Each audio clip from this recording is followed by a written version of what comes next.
Petrol डिझेलचा वापर जपून करावा, पंतप्रधान मोदींनी हे जनतेला आवाहन केलेलं आहे। पुढील 1 वर्ष सोनं खरेदी करू नका असं आवाहन देखील पंतप्रधान नरेंद्र मोदींनी केलंय। आपल्याला परकीय चलन वाचवायचं आहे असं देखील मोदींनी म्हटलंय। युद्धाचा परिणाम पूर्ण जगात झालाय असं देखील मोदींनी म्हटलंय। खाद्यतेलाचा वापर कमीत कमी आणि जपून करावा असं आवाहन पंतप्रधान मोदींनी केलेलं आहे। आपल्याला परदेशी प्रवास कमी करावा लागेल असं आवाहन मोदींनी केलंय। कच्चं तेल वाचवण्यावर आपल्याला भर द्यायचा आहे असं देखील मोदींनी म्हटलंय। भारतावर युद्धाचा परिणाम होत आहे अशी कबुली देखील पंतप्रधान नरेंद्र मोदींनी दिली आहे। पेट्रोल डीजल का संयम से इस्तेमाल करना, हमें पेट्रोल डीजल का उपयोग कम करना होगा। शहरों में जहां मेट्रो है वहां हम तय करें कि हम मेट्रो का ही उपयोग करेंगे। जिन लोगों के पास इलेक्ट्रिक व्हीकल है वो भी कोशिश करें कि इलेक्ट्रिक व्हीकल का ज्यादा से ज्यादा उपयोग करें।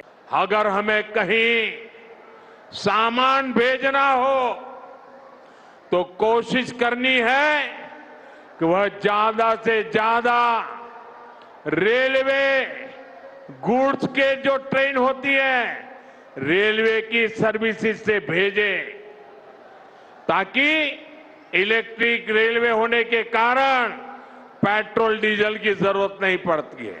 खाने के तेल का भी है, इसके आयात के लिए भी बहुत बड़ी मात्रा में हमें विदेशी मुद्रा खर्च करनी पड़ती है। हर परिवार अगर खाने के तेल में खाने का तेल का जो उपयोग करता है अगर वो कुछ कमी करे, मैंने बार बार कहा है 10% कम करो। अगर हम तेल खाना कम करें ना तो भी वो देशभक्ति का बहुत बड़ा काम है। इससे देश के खजाने का स्वास्थ्य भी सुधरेगा और परिवार के हर सदस्य का स्वास्थ्य भी अच्छा रहेगा। देश हित में हमको ये तय करना पड़ेगा कि साल भर तक घर में कोई भी फंक्शन हो, कोई भी कार्यक्रम हो, हम सोने के गहने नहीं खरीदेंगे, सोना नहीं खरीदेंगे। ये संकट का काल है और हमारी देशभक्ति हमें ललकार रही है, तो कम से कम 1 साल के लिए हमें विदेशों में जाने की बातों को टालना चाहिए।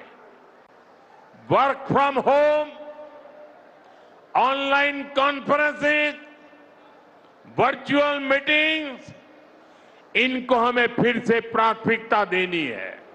जिन लोगों के पास इलेक्ट्रिक व्हीकल है वो भी कोशिश करें कि इलेक्ट्रिक व्हीकल का ज्यादा से ज्यादा उपयोग करें। पेट्रोल डिझेलचा वापर कमी करा। शहरातल्या प्रवासासाठी मेट्रोचा वापर करा। इलेक्ट्रिक वाहनांचा जास्तीत जास्त वापर करा। माल वाहतुकीसाठी रेल्वेचा वापर करा, त्यामुळे पेट्रोल डिझेल वाचेल। खाद्यतेल कमी वापरा। तेल खाणं कमी करणं ही देशभक्तीच। देशहितासाठी 1 वर्ष सोनं खरेदी करू नका। पुढील 1 वर्ष परदेश दौरा करू नका। परकीय चलन वाचवा। वर्क फ्रॉम होमला पुन्हा प्राथमिकता देण्याची गरज। ऑनलाईन कॉन्फरन्सेस, व्हर्च्युअल मीटिंगचा वापर करा। रासायनिक खतांचा वापर कमी करा। नैसर्गिक खत वापरा। माननीय पंतप्रधान मोदयांनी जे सांगितलं ते अतिशय योग्य आहे। अशा वेळी आपण जर त्याचा योग्य उपयोग केला नाही, त्याचा नाश केला, मोठ्या प्रमाणात अधिकचा उपयोग केला तर आपल्यालाही अडचणींचा सामना करावा लागू शकतो।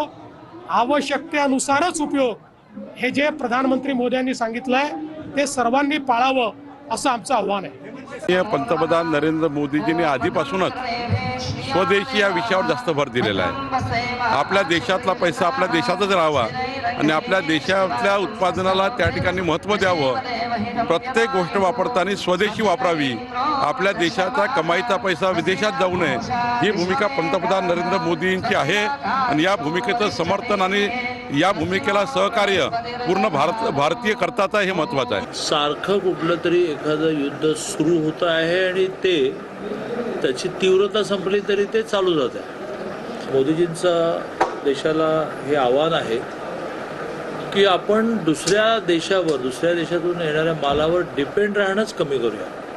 यातून आपलं चलनही वाचेल. आज घरगुती गॅसच्या बाबतीमध्ये सुरुवातीला युद्ध सुरू झालं तेव्हा खूप बोंबाबोंब झाली, रांगा लागल्या, लोक पॅनिक झाले. योग्य वेळेला योग्य आवाहन माननीय मोदीजींनी केलं आहे आणि त्याचा विचार केला पाहिजे.